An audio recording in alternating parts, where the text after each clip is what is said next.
Welcome to Stuff You Should Know, a production of iHeartRadio.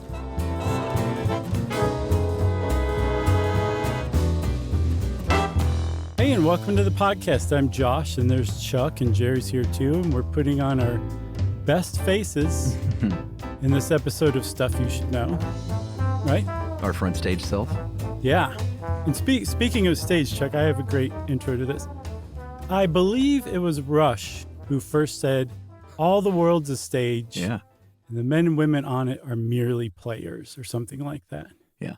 Performers and portrayers. Yeah. Each another's audience. Is that what he says? I never knew. And I've never bothered to look up the lyrics because there's definitely some words in there. I'm like, I don't know what Geddy Lee just said. Yeah. I'm pretty sure that's right. It's a great, great song. Limelight. Very well written. What a Very song. original stuff. Yeah. So we're talking about impression management today, right? Yes, sir. And what do you think about it?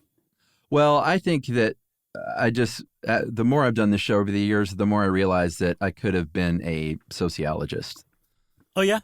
Yeah, man. This stuff fascinates me to no end. I took one sociology class in college, and that's it. Mm-hmm. And I remember at the time, when very little outside of English major classes interested me, I was like, man, this is super interesting to me, but not enough to pursue it. But Right. Human behaviors is endlessly fascinating to me. Yeah, and one of the things, sociology gets beat up and edged out and elbowed in the face by psychology a lot, unfairly, I think, too. Yeah, I'm not talking about social psychology. No, Just this to be is clear. sociology. Yeah.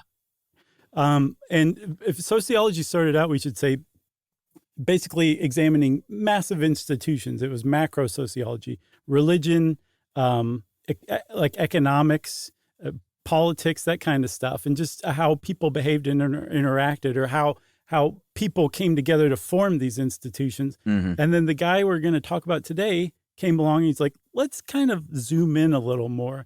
And like you were saying, he kicked off this this type of sociology that examines like people, just interactions, very small interactions that sometimes we don't even know what we're doing. And apparently you're very interested in that. I am. And you know what? It seems like the more I've learned about Erving Goffman through today's research and, researching him a little further, like he's a Canadian-American sociologist, and this is like the mid-20th century, 1950s-ish, when he started doing a lot of this work. He seems to me like someone who was just fascinated by human behavior even in a way that like other sociologists weren't, especially at the time. Yeah, for sure. And he also, I read that he developed like a real sympathy for the people who were pushed to the fringes of society unfairly, basically across the board. So he was not only like a really good sociologist and very intuitive, and apparently he had a really interesting writing style too. He loved a good like turn of phrase. Mm-hmm. He was also like a very empathetic, good person too, from what I can tell. Whew. Oh man, I'm so glad I didn't hook my wagon to the wrong dude. Right. No, you hooked it to the right guy. And when it's somebody from the 1950s, you never know what's going to happen there. Yeah. We should probably say what we're talking about, though. Impression management or self-presentation or perception management is basically, these are terms that he came up with all of these essentially, and it's just how you present to others. And we'll get into the nuts and bolts of it, but how much you might think about that, how much is automatic, how much is intuition, how much of it is authenticity. It's super fascinating to me. I love this stuff.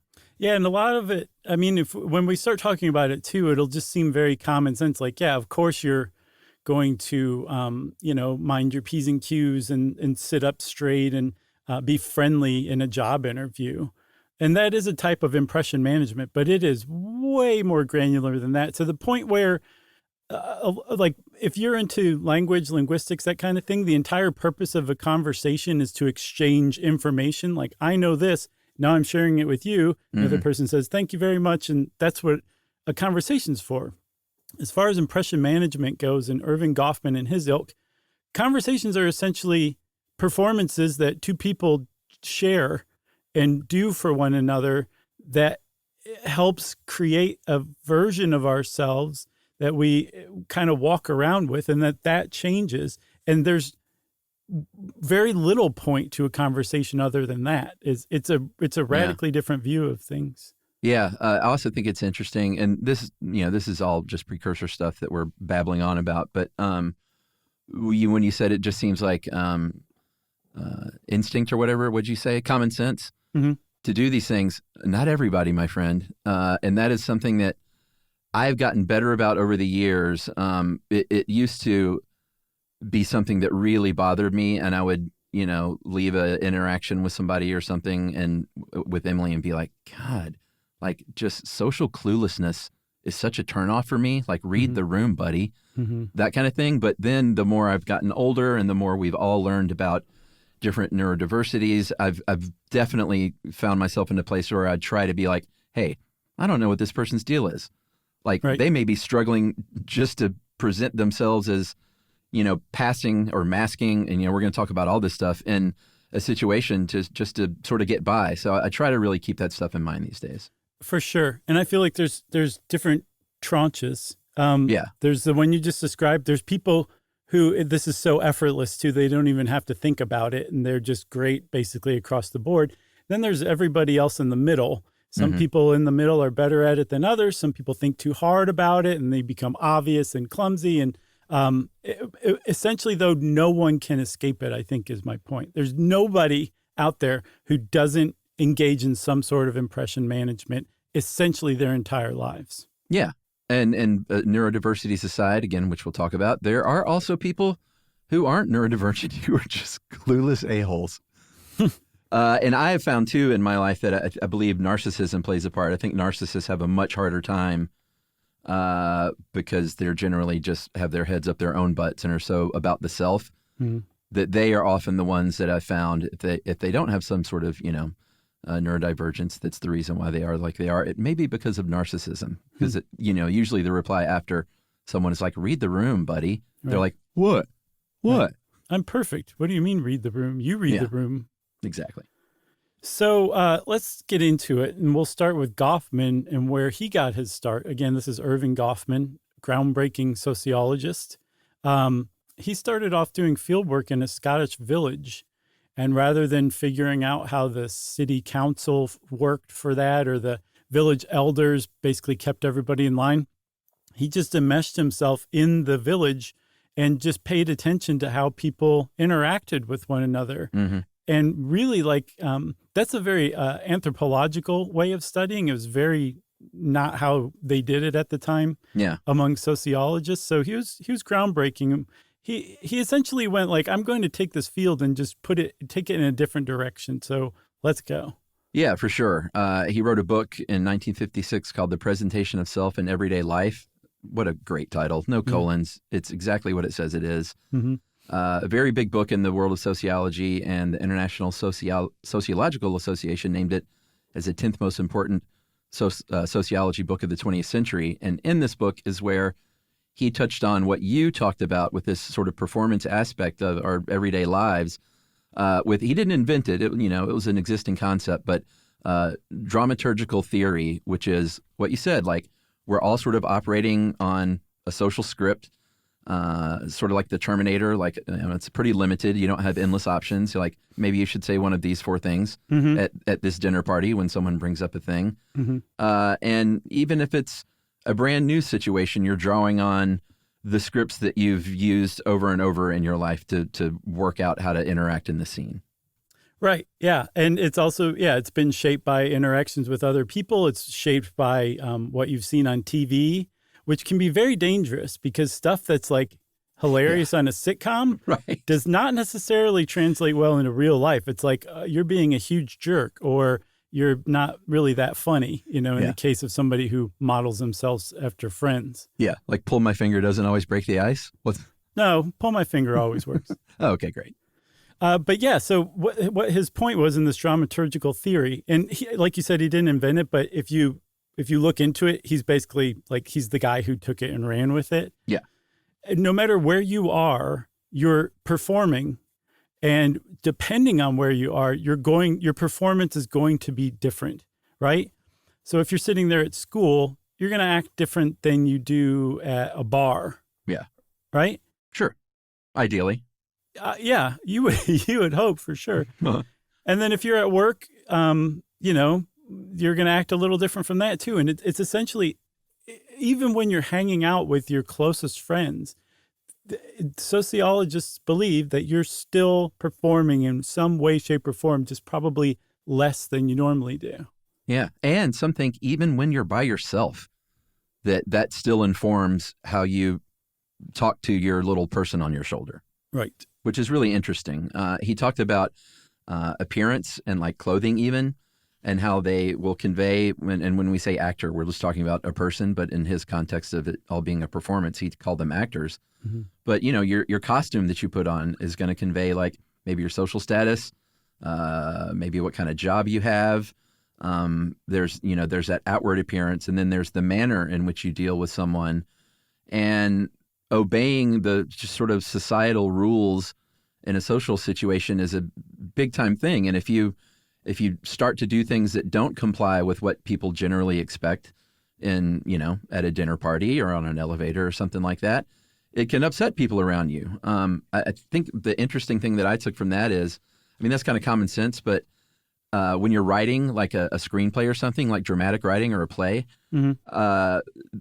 The most interesting characters are usually people that do things that surprise you or that fly in the face of maybe a social norm or make a decision that's unexpected. So I think it's interesting that in drama, it makes for very compelling characters, but in real life, we kind of don't want that generally. Yeah, like the manic pixie dream girl, right? I don't know what you mean by that. I mean, I know what that term means, but I don't know how it relates to this. Oh, they're always doing like crazy stuff that like makes the protagonist dude fall in love with them or whatever. Yeah. I got you. So in terms of a script, that might be engaging even within the world of the script, whereas in real life, I don't know, a manic pixie dream girl might go over, but the person saying pull my finger at the dinner party may not. Well, it's funny that you say drama too, because to me, where my mind went was comedy. Like almost all comedy is a person behaving in a way that violates the situation that they're in, violates the scene and the script that they're supposed to be saying. That's all from Adam Sandler to late Adam Sandler. Right. It's all basically that. Yeah, I mean, that's the basis of joke telling, really, is the unexpected thing happens. Mm-hmm. Super interesting.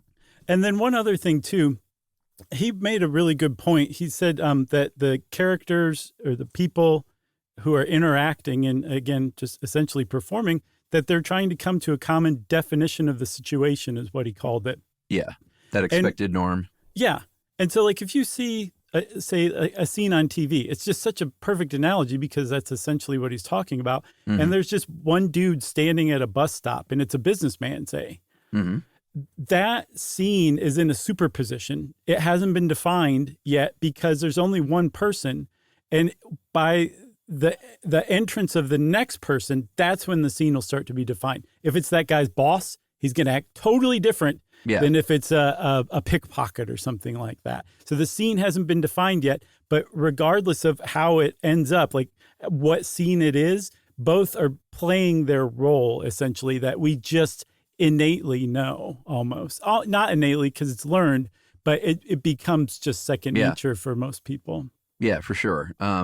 He also thought that, there's obviously verbal and nonverbal parts to this with body language and how you dress and all that stuff. But Goffman himself thought that the nonverbal part, did I say non-purple? If you did, it was lost on me, but I like non-purple more. Okay, I think I might have said non-purple. Anyway, which is basically every other color but purple. Yeah. He thought the nonverbal part was the most significant because it's harder to fake, which I think is pretty interesting. Mm-hmm. Yeah. Yeah, for sure. And that also, like, while you're performing, quote unquote, again, do we need to keep saying that? Like, people know what we mean, right? Yeah, I mean, we could just say interacting with another person. Yeah, while you're interacting as the actor, right? You may be aware that you have like a goal in mind, like I gotta, I'm at this thing, I gotta present really well, or you may not. Yeah, you may not have a goal. It may be, as we'll see, you're just trying to keep from freaking the other person out. Like you're not trying to get anywhere. You're not trying to advance or get something from the person or make somebody think that you're great. But just being engaged, forced into a social interaction like that, you have to perform a certain way, or else the other person is going to be weirded out, is going to want to get away from you. Sometimes people get really upset when somebody violates norms. And I think you can really, this explains it a lot, because it's like someone is expecting somebody to behave in a certain way. That person purposefully doesn't behave in that way. Then the people around them might get angry at that person, even though they might just be being themselves.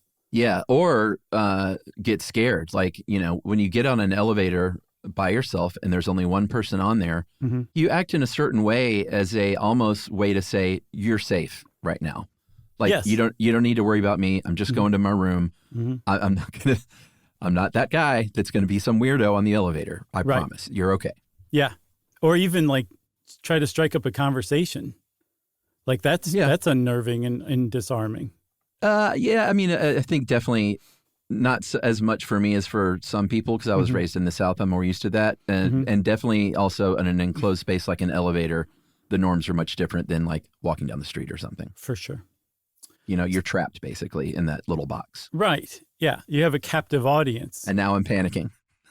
So just to kind of wrap up the whole dramaturgical theory part, Goffman said we have our front stage selves, which I think you referred to earlier, right? That's us right now. And that's what we do on our job every day. Okay. Yeah. But I feel like we're not that much different in real life. No, I think you're right. I mean, that's one of the reasons this show works, I think, and why a lot of podcasts work is because people are their more true selves. But it's also sort of the best version of our true self. Right. Like, we're not the jerks that we can be in real life.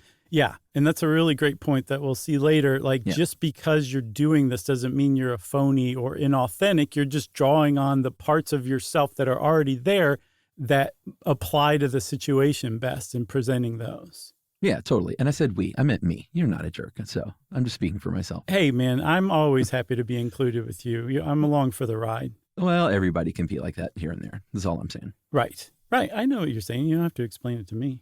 All right. I was explaining it so everyone else didn't think I was just dragging you down with me. So you got front stage selves. This is when you're on stage, you're really out there. There's backstage when you're hanging with your homies. Yeah, having a cigarette. Homeboys. Yeah. Homegirls. Yeah.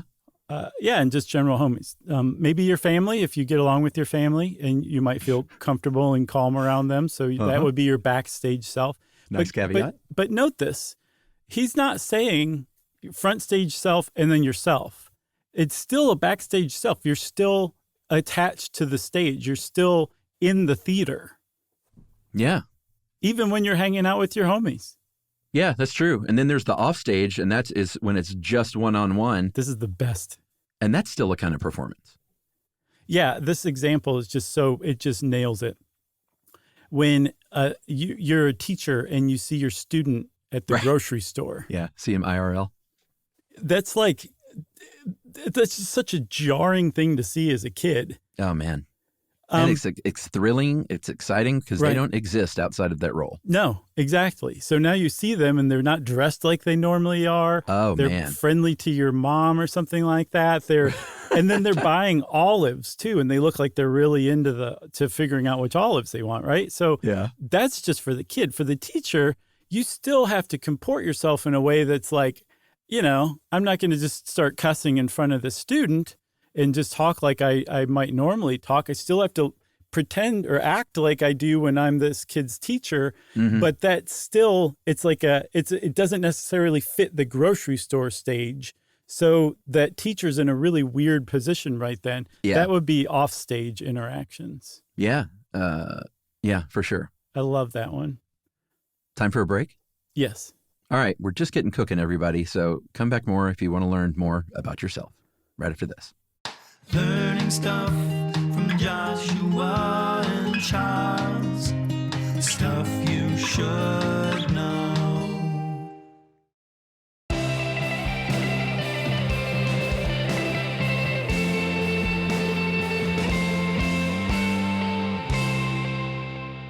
All right. So one of the keys to Goffman's theory is how important it is to avoid being embarrassed or embarrassing others.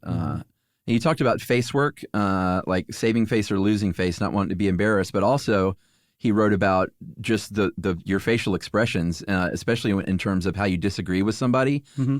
Even if you say the words that you think are the right way to disagree with someone, but your face says WTF, like that conveys a confusing message. So even the facial expressions you make have to be considered.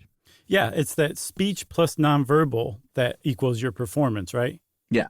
Yeah, it's funny to see people who are trying to say something, but their facial expression just doesn't match up. Yeah, I mean, that's a problem I've had to work on in my own marriage with not being the best communicator, which is Emily being like, well, you're saying one thing, but that's not what I'm getting. And I'm like, ah. Yeah. No, I don't want to play Red Dead Redemption. Oh, well, that's always true. The opposite, that is. Right. So the other point of that, in addition to that nonverbal use of face, you said also you're trying to help people save face, right? So I said earlier that you might be forced into to act in a social situation a certain way just because you don't want to freak out your friend's mom who you saw at the mall by acting bizarrely or, in a different way than you should. Mm-hmm. Similarly, if your friend's mom at the mall falls, like slips and falls in the middle of the mall and is embarrassed, you're going to do something that your performance calls for you to do something to help her save face as well. That's part of face work too. Yeah, for sure. And face work is another dramatic term. Oh, is it? I didn't know that. Yeah, I think face work and body work, that's all a drama thing. That makes sense. Is there a third? Learning how to move within your space. Yeah, private parts work. That's awesome. So to Goffman, it's, it could be an obvious thing, like if you're, on a first date or something like that, or like you mentioned earlier, a job interview, like that's the super obvious situation. But a lot of times it's, it's really everyday interactions still count. And there's a philosopher named Lucy MacDonald who was writing about like when somebody falls down in public, almost always the very first thing that'll happen is that person will look around to see if anyone saw them. Mm-hmm. And based on that, it's going to change their reaction. And it reminded me of that story I've told before about in college when I saw the guy bust his butt on a bike in Athens. Right. And the books went spilling all over the sidewalk. And this dude just opened one of the books laying on his side with his bike wheel spinning, acting like he was reading it. Mm-hmm. And it's one of the funniest things I've ever seen. And then the other day on my new bike, I tried to do a wheel slide in a gravel parking lot, mm-hmm. and I busted my butt and fell. I didn't go, ass over apple cart, but I hit the dirt. And the first thing I did as a 54-year-old was look up and see if anybody saw me. You didn't jump up and say, I meant to do that? Like no, well, if somebody had seen me, I would have, but nobody saw me, so I just sat there and was like, nuts. Right. So if you do that, like say if people do see you, you might like look back like closely at the ground, like what did I trip over? What's wrong with this bike? Or you might say like, I hate Mondays or something like that. And what you're doing is something you mentioned earlier. You're reassuring people like, I'm not a threat to you or to the social order. That was just a total accident. Yeah. And it might seem like that person is overly self-conscious or something like that, or they might be a little neurotic to feel like they have to do that. Yeah. But the philosopher Lucy MacDonald that you mentioned also points out that that's actually not what's going on, that everybody feels like they need to do that, and that it's a rational response to the social expectations that we have of one another. So it just kind of reveals this social intelligence that most people have that is you don't even know that you're doing in a lot of cases, and that you feel even compelled to do internally. Like when I do that, if I'm so embarrassed, I will blurt something out like oops or I hate Mondays. Right. And it feels like it's coming up from, my guts and then out of my mouth. Like it's not something where I'm like, I better say something really quick. Oh, it's totally. Just a involuntary reaction, essentially, because it's so ingrained. Yeah, because you're not a sociopath. Yeah, I like to think so. Yeah, I like to think so too. It's funny thinking about that guy in Athens that fell. He didn't even look around because it wasn't like, oh, did someone see me? Because hundreds of people for sure saw him. Right. It was like a crowded campus, so I felt bad for that guy. But it was hysterical. And one day, I'm going to meet that person, I think. Yeah, I wonder what he's doing now. Can you imagine if I was at a party one day and somebody was telling that story? Like one time in college, I wrecked my bike and acted like I was reading a book. What would you do? Would you buy him something?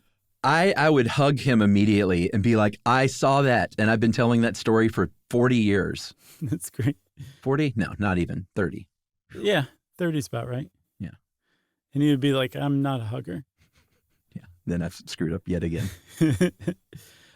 So I said that when people fall and they're saying like, oops, or I hate Mondays, or they're looking at the crack, or they're going through their book, whatever, they're reassuring people that they're actually normal. And the norm in countries like the U.S., say, in the West, is what's called civil inattention, to where ideally you acknowledge the presence, the existence of another person, say that you're on a subway with. And that's where it ends. And then, it ends there, right? Something that I find dismaying is I see more and more that acknowledgement doesn't even happen. It's just totally ignoring one another. And that gets me. Especially if you nod at somebody else and they just ignore you. I think that is awful. Yeah. I mean, not to be old man here, but cell phones and smartphones have definitely played a part in that, I think, because people escape into the comfort of like, well, I'll just look at this instead. Yeah. Yeah. And they're just like, oh, what's on my phone? Yeah. I mean, if you were raised in the South or have lived in the South, then you're more comfortable with more acknowledgement and maybe even a brief conversation with a stranger. Sure. That can be very off-putting for people that aren't used to that. So I try to remember that when I am maybe have had a drink or two and I struck up a conversation with someone I don't know. On an elevator? Yeah, I've done that too. I did it last week, in fact. So speaking of elevators, Chuck, you mentioned going into an elevator and turning around and what a violation of the social order that is. The elevator is this perfect little encapsulation for sociologists to study, because we just know what to do when somebody gets on an elevator and there's already people on there. Everybody spreads out, rearranges themselves to make room for this person in their personal space. And it's not like we're like, okay, I'm going to go over here, you go here. And then when the next person comes on, you get off, and then this person's going to go where you were. It just happens. And it's a beautiful synchronized effort, right? It really is. But when sociologists get on elevators and they turn around, there's a apocryphal story about Irving Goffman doing that and studying, and people just flipping out by it. No, they don't turn around. They just go straight in and stand there looking at the rear. Yeah. Yes, exactly. Yeah. Right. Not well put. So that's actually not just what sociologists like to do. It was like a big one on Candid Camera back in the day for a while. Yeah. And there was one Candid Camera episode where they did the opposite, where the elevator was already had a bunch of people on it, but they were facing the rear when the doors opened. Oh, wow. And the person who was being, I guess, pranked came on. I wouldn't get on that elevator car. Well, so this person, they got on and they kind of looked like they didn't know what to do for a second. And then they turned and they faced the rear. I knew it. Wow. That's incredible. Yeah. It's almost like they thought that they hadn't gotten the revised script pages that day and everybody else did. So they just needed to go along with it because they didn't want to upset the apple cart. Things have changed. Funny. This is not what they expected, but they weren't about to be the one who just stuck to the original norm and upset everybody else. Wow. Did they yell out, "Can I have the new sides, please?" Yeah, exactly. Someone fly those in? Line. That's really funny, and that doesn't surprise me. And I bet the live audience at Candid Camera just got a big old hooty laugh on that one. Man, that Alan Funt. So there was a guy named Harold Garfinkel, another sociologist that would, I mean, he called them breaching experiments, but it's really messing with people. And he did things like that, like sit down on the escalator or just like point at somebody. And I'm not a big fan of those kind of experiments. No, but they're all over YouTube.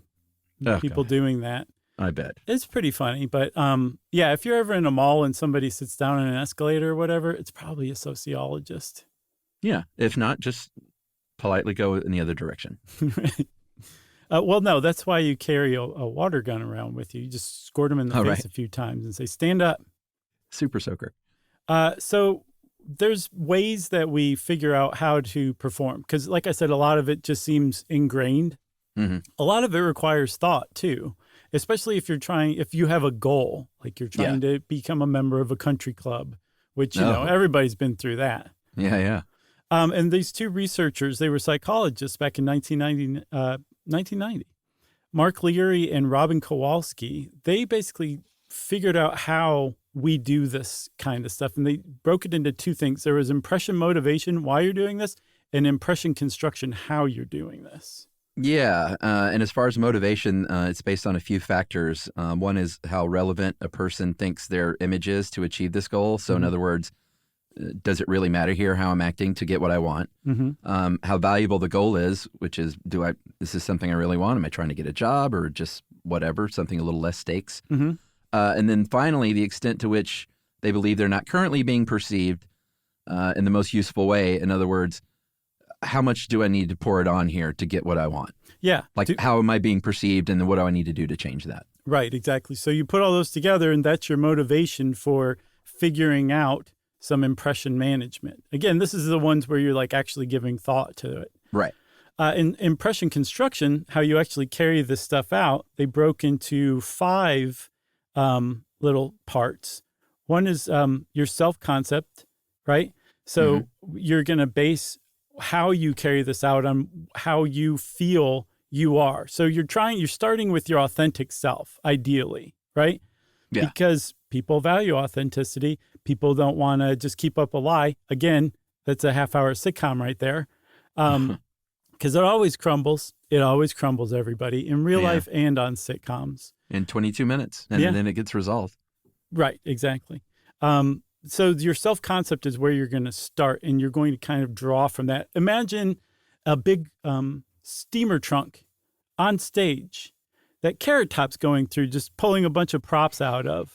That's what you're doing when you first start to figure this out. That's going through the steamer trunk of your self-concept. Wait a minute. Are you saying right now we are Carrot Top?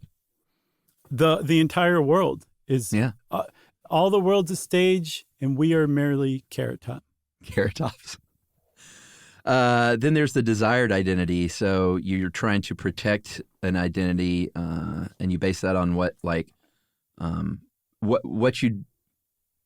you want people to think you like and don't like, or what you want to be or don't want to be. Right. So you might really try to distance yourself from something you don't want to identify with. Yeah, like, oh boy, how about that John Legend?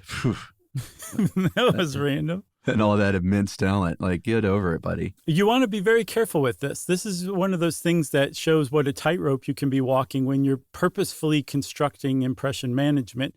Yeah. If you're, in that case, yucking someone's yum, that can turn people off and ruin all of the other stuff that you just did. So it can backfire. Someone opens up their jacket and they're wearing the John Legend shirt. Right. Or you accidentally say it to John Legend because you didn't recognize him. Yeah. I don't know why I pulled him out. I know nothing much about him other than La La Land and the fact that he's super talented. Yeah. No, he was perfect. I mean, totally neutral. Everybody loves him. Like, it was just, that was great. Non-controversial in almost any way. Yeah, all right. He's managed to distance himself from his wife's public persona. So, yeah, non-controversial. Who is she? Chrissy Teigen. Oh, I know that name, but I don't know much about her either. That's fine. All right. Moving on. Yeah. So the next one is target value. And it's basically saying, like, you're just going to take those things from your steamer trunk of your authentic self, and you're going to adorn yourself with the ones that make the most sense for this identity that you're trying to be viewed with. Yeah, but based on what you think they want, right? Yeah, but again, this is not where you're just like, stealing stuff from other people and making it your own. You're going into your own authentic self and saying this one makes the most sense to what this person's going to expect or want. Yeah, exactly. Like aligning yourself with someone else's values, ideally stopping short of doing something that's not inauthentic. Yeah, and there's one thing I think we should say at this point, because it's really easy to just assume like this is what everybody should be doing. And I think it's worth questioning. It's not inherently a good thing to change yourself or to rearrange yourself. It can be a bad thing, but it can also be a good thing too. So just know we're not saying like you should be out doing this. You should really be thinking about what you have inside yourself that you can impress other people with. That's not what we're saying. But people do that, and that falls under the umbrella of impression management. Yeah, we're saying this is what Leary and Kowalski have noticed happens. Yeah, blame it on them. And the rain. And then there's current, I'm sorry, I skipped one, didn't I? Role constraints.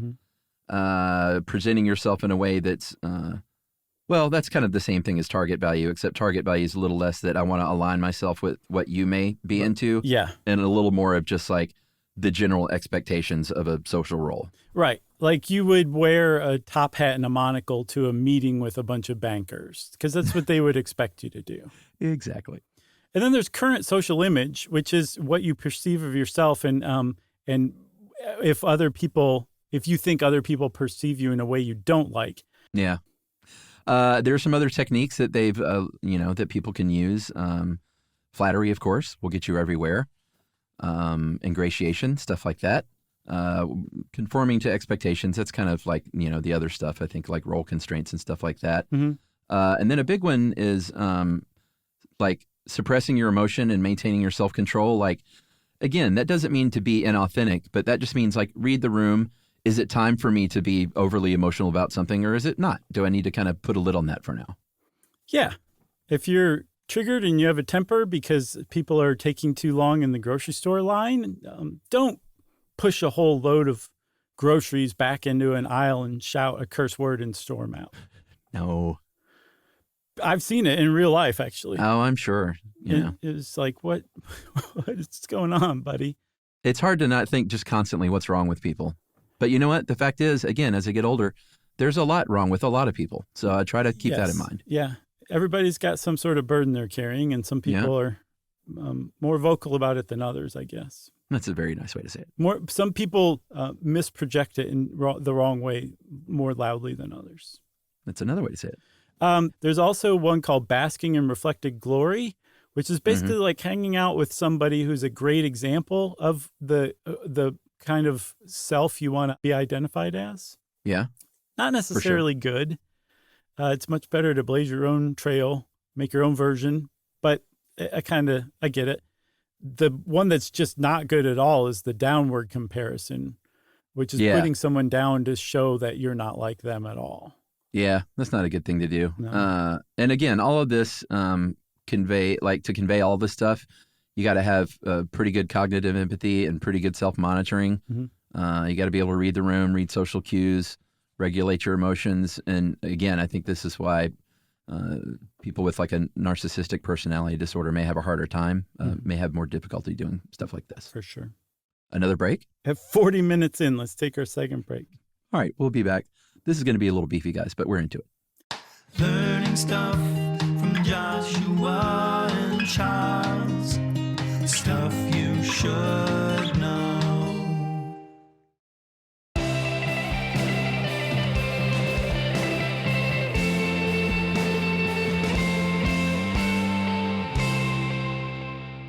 Okay, Chuck. So just real quick before we keep going on, it's worth mentioning that forming an online identity is essentially, it's like a whole new can of worms. Yeah. As far as sociology is concerned. We just couldn't do it before, and it allows you to do things, try on new things in ways that it was just impossible to previously. Yeah, for sure. But that could be a shorty or something on its own, huh? For sure. Should we talk about authenticity though a little more?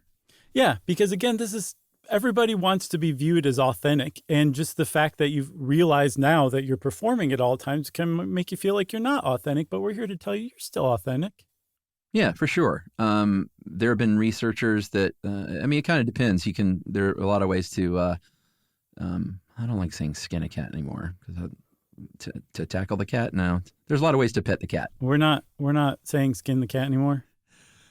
I don't know. It just occurred to me that's a pretty horrific thing to think about. Yeah, I don't know where that came from, but sure. I don't either. I guess I can get on board with that. All right. There's a lot of ways to pet a cat.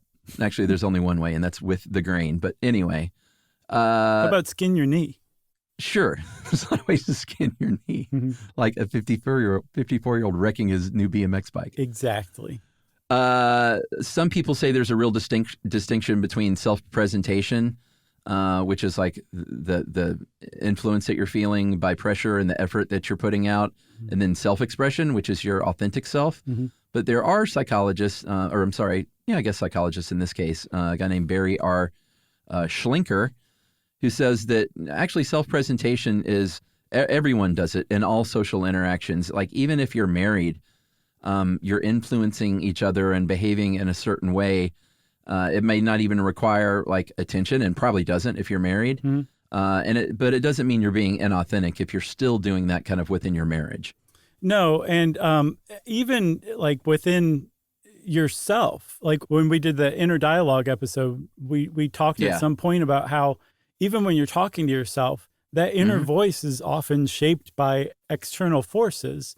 And some sociologists say, even it goes even that far. That's how far the self is shaped by these scripts and these performances and everything, that even when you're alone, you still might find yourself engaging in some performance or another.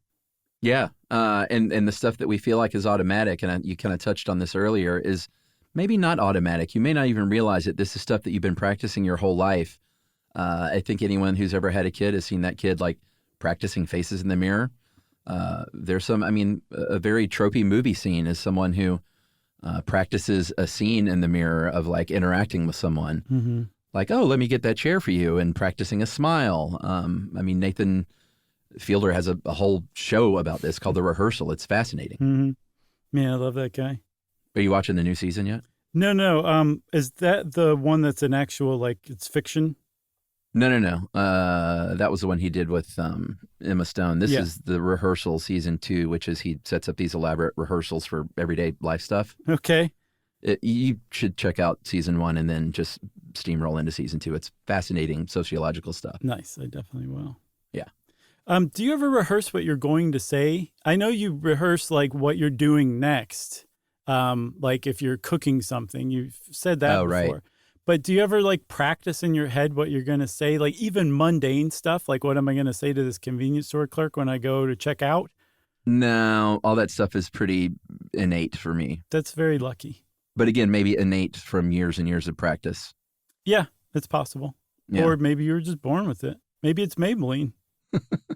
So you mentioned the automatic stuff that is essentially breathing. Like if you look at how Schlenker describes it, he's describing the same thing as breathing. Like it's just that automatic. And that automatic mode can be in a like high gear or low gear. And typically if you're backstage hanging out with your friends, embarrassment. Again, the driver here is preventing embarrassment, preventing from embarrassing yourself, preventing embarrassing other people or making them feel embarrassed by association. Like you're preventing embarrassment. And one of the reasons why it's easier to hang out with people in your backstage mode is because the stakes are low. If you embarrass yourself, it doesn't matter nearly as much as if you embarrass yourself, if you pee your pants in a job interview. Yeah.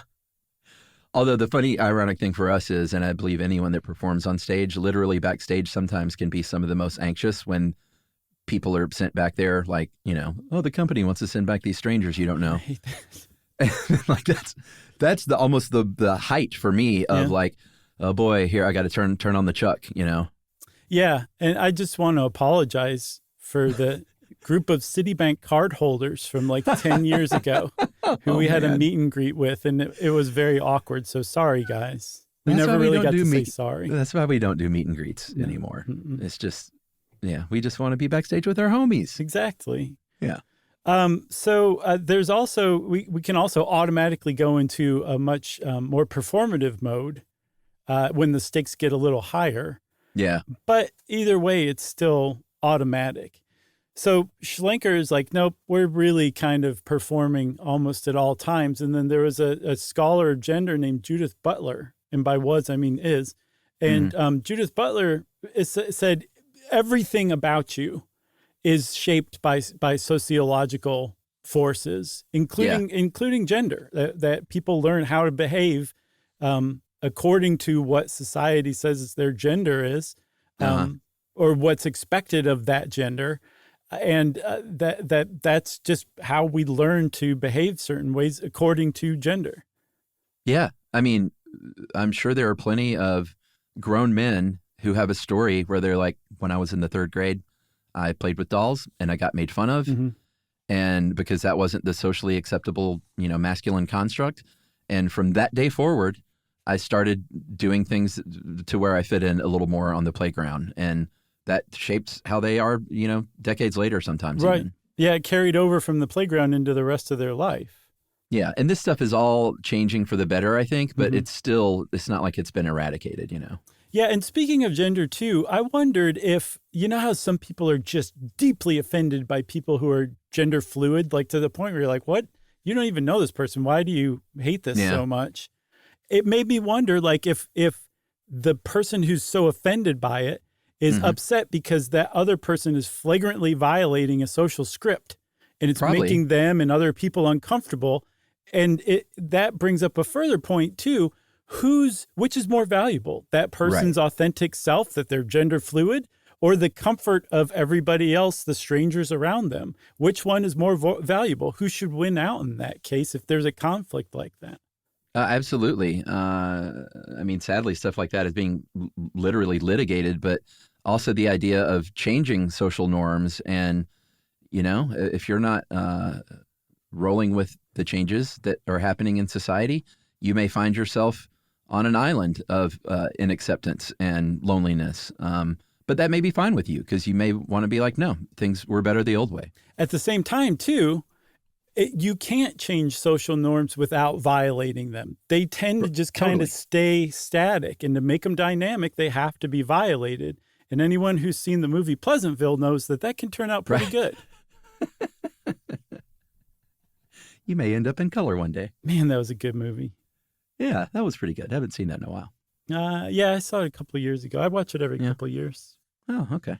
I've only seen it once. Oh, you should keep watching. Just buy the DVD. Go old school.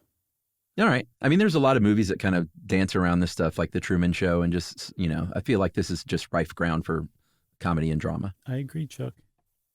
Ripe? Purple.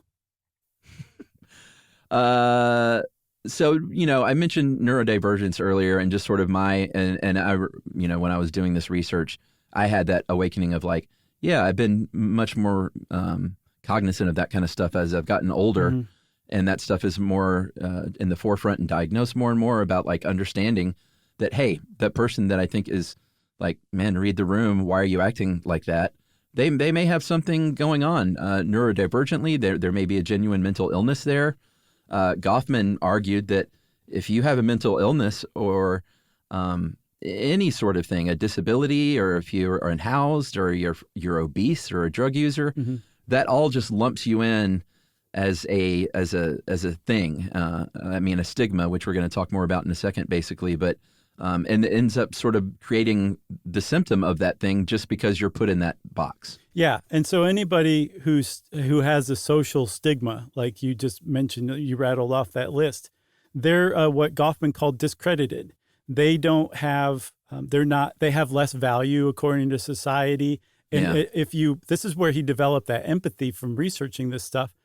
I bet. Especially based on something like someone's ethnicity or whether they're handicapped or whether they're homeless or whatever, that the idea that they have less value, socially speaking, in this sense, is totally unfair because the social norms that we create are generally arbitrary. Yeah, for sure.